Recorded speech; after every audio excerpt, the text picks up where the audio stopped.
अवधूत चिंतन श्री गुरुदेव दत्त श्री स्वामी समर्थ. स्वागत आहे तुमचं स्वामी शिवा मार्ग यूट्यूब चॅनलवर. स्वामी भक्तांनो, स्वामी महाराजांच्या कृपेने आशीर्वादाने तुमच्या सर्व इच्छा आकांक्षा महाराज पूर्ण करोत हीच मी स्वामीचरणी प्रार्थना करते आणि आपल्या या आजच्या गुरुचरित्र पारायण विषयीच्या नवीन व्हिडिओला सुरुवात करते. आज व्हिडिओच्या माध्यमातून तुम्ही जाणून घेणार आहात की गुरुचरित्र पारायण करताना सगळे नियम पाळता, पण ही चूक करत असाल तर कितीही पारायणे करूनसुद्धा फळ मिळत नाही. पुण्य कमवण्याऐवजी पाप लागतं. गुरुचरित्र पारायण म्हटलं तर हे पारायण करताना, हा ग्रंथ वाचताना आपल्याला अनेक नियमांचं पालन करावं लागतं आणि त्याचबरोबर हा जो ग्रंथ आहे तो अत्यंत पवित्र आणि 5वा वेद मानला जातो.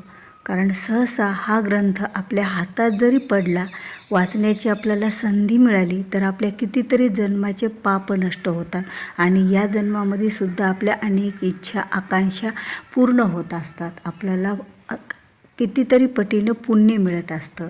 पण आता हे जे नियम आहेत, नियम आता बरेच आहेत गुरुचरित्र पारायणाचे, ज्यांना जेवढे शक्य असतील तेवढे तर ते पाळतच असतात. पण मुख्य जे 3 नियम आहेत ते म्हणजे, एक तर आपल्याला या पारायण काळामध्ये मांसाहार टाळायचा असतो पारायण करताना, आणि दुसरी गोष्ट म्हणजे ब्रह्मचर्याचं पालन. ह्या 2 गोष्टी अत्यंत महत्त्वाच्या. प्रत्येक सेवेकरांनी ज्या वेळेला गुरुचरित्र ग्रंथ हातात घेतला, 7 दिवस हे पारायण आपण करतो, त्यावेळेला ह्या गोष्टी आवर्जून पाळल्या पाहिजे. आता जे बाकीचे नियम आहेत, जसं की एकच धान्य खावं. आता एकच धान्य कुठलंही निवडा, जे तुम्हाला सहन होत असेल ते. गहू, तांदूळ किंवा ज्वारी यापासून बनलेले पदार्थ आपल्याला खायचे असतात धान्यामध्ये. आणि डाळी जर पाहिल्या तर ज्या डाळीचे द्विदल भाग होतात, आता सगळ्याच डाळीचे द्विदल भाग होतात, म्हणून डाळी ह्या वर्ज्य आहेत, खायच्या नसतात. कारण आपण एक पारायण करतो आणि त्यामध्ये जर द्विदल धान्य केले तर आपल्या मनामध्ये जी शंका निशंका अशा निर्माण होत असतात. आपण एकच प्रति एक जी भावना असते ती ठेवायची असते, ही तर आध्यात्मिकदृष्ट्या. पण जर आपण वैज्ञानिकदृष्ट्या पाहायला गेलं तर हे जे काही डाळी आहेत, ह्या डाळी खाल्ल्याच्या नंतर आपल्याला ॲसिडिटीचे प्रमाण वाढतं आणि गॅस होण्याची शक्यता असते. म्हणूनसुद्धा डाळी ह्या वर्ज्य कराव्या लागतात, द्विदल धान्य. आणि एकच धान्य का खावं, तर आपलं पोट बिघडू नये. आणि ज्या वेळेला आपण पारायण वाचतो त्यावेळेला आपल्याला अपचन जर झालेलं असेल तर वाचतानासुद्धा आपलं मन लागत नसतं. त्यामुळे असे काही खाण्याचे जेवणाचे नियम असतातच आणि ते आपण जेवढे शक्य होतील तेवढे पाळायचे, आपल्याला जेवढं सहनशक्ती आपल्या शरीराची असेल त्याप्रमाणे. आता दुसरी गोष्ट अशी आहे की आपण एक जे नियम आहे ते म्हणजे पर-अन्न वर्ज्य. आता पर-अन्न वर्ज्य का करावं? कारण आपण एवढे नियम पाळून स्वतःच्या इच्छा आकांक्षा मनोकामना, काहीतरी एखादं काम, संकटातून मुक्ती, ह्या सर्व गोष्टी होण्यासाठी गुरुचरित्राचं पारायण करतो. आणि सगळ्यात महत्त्वाची गोष्ट म्हटलं तर दत्त महाराजांचा, स्वामी महाराजांचा आशीर्वाद आपल्या कुटुंबावर, आपल्यावर सतत राहावा, यासाठी सुद्धा आपण गुरुचरित्राचं पारायण करतो. पण जर आपण पर-अन्न खाल्लं, म्हणजे दुसऱ्यांचं घरचं काही खाल्लं अन्न, तर त्यांच्या भावना माहीत नसतात, त्यांच्या भावना कशा असतात, अन्न बनवताना त्यांचे विचार कसे होते, किंवा त्यांनी शुद्ध पवित्र मनाने अन्न बनवलेलं आहे का, किंवा त्यांच्या घरामध्ये कुठून धान्य कोणत्या कमाईतून येतं हे सुद्धा आपल्याला माहीत नसतं. त्यामुळे दुसऱ्यांचं अन्न हे वर्ज्य करायचं असतं आणि आपण कमवलेलं पुण्य हे आपल्यालाच ठेवायचं असतं. आता असो, हे तर सगळे गुरुचरित्राचे नियम झालेले आहेत.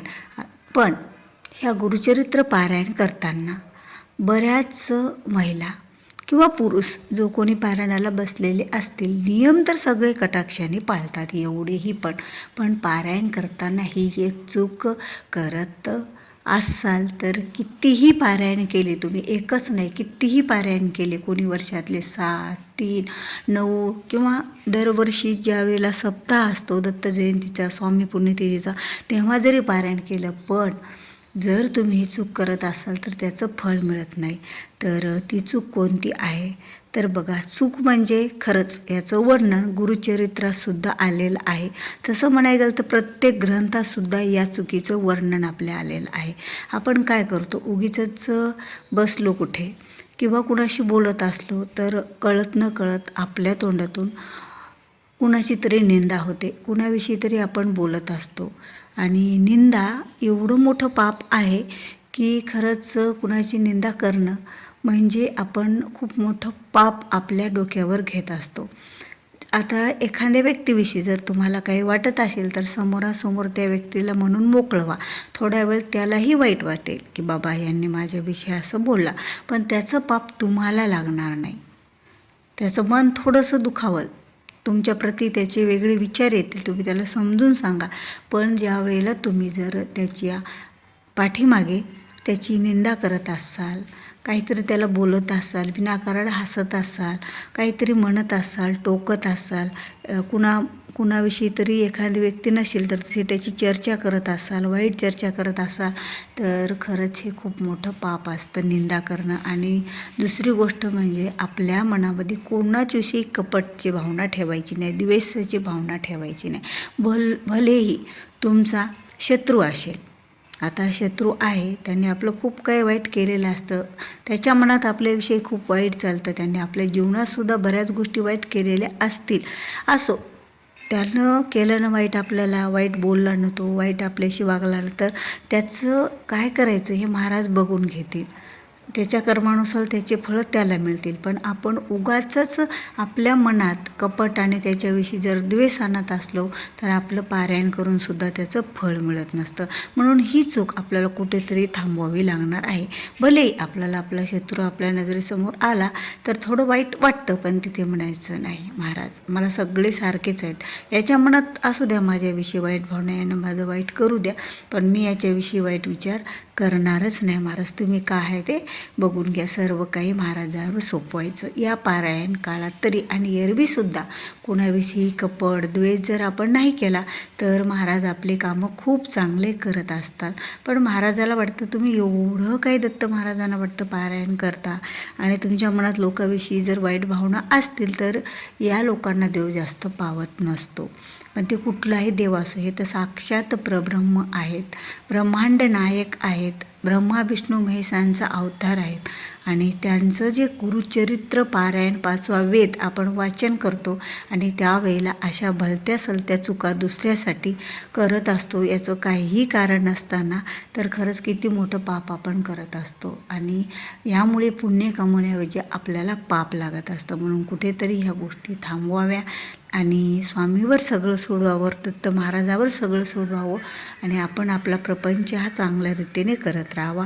गुरुचरित्र पारायणात तरी कोणाची निंदा नालस्ती करू नये, एरवी तर करू नये, पण पारायण काळात तर अजिबातच करू नये. तर स्वामी भक्तांनो, तुम्हाला हा माझा व्हिडिओ आवडला असेल, व्हिडिओमधली माहिती आवडली असेल तर व्हिडिओला लाईक करा, शेअर करा. तुम्ही चॅनलवर नवीन असाल तर चॅनलला सबस्क्राईब करा, कारण जेव्हा केव्हा मी असे माहितीपूर्ण व्हिडिओ माझ्या चॅनलवर अपलोड करेल त्यावेळेला त्याचं नोटिफिकेशन तुमच्या चॅनलवर तुम्हाला तुमच्या मोबाईलवर तुम्हाला अगोदर दिसेल आणि त्याबद्दलची तुम्हाला माहिती मिळेल आणि तुम्ही माझा एकही व्हिडिओ मिस करणार नाहीत. तर चला भेटूया पुन्हा अशाच एका नवीन माहितीपूर्ण व्हिडिओसोबत. तोपर्यंत श्री स्वामी समर्थ. जय जय स्वामी समर्थ. अवधूत चिंतन. गुरुदेव दत्त. धन्यवाद.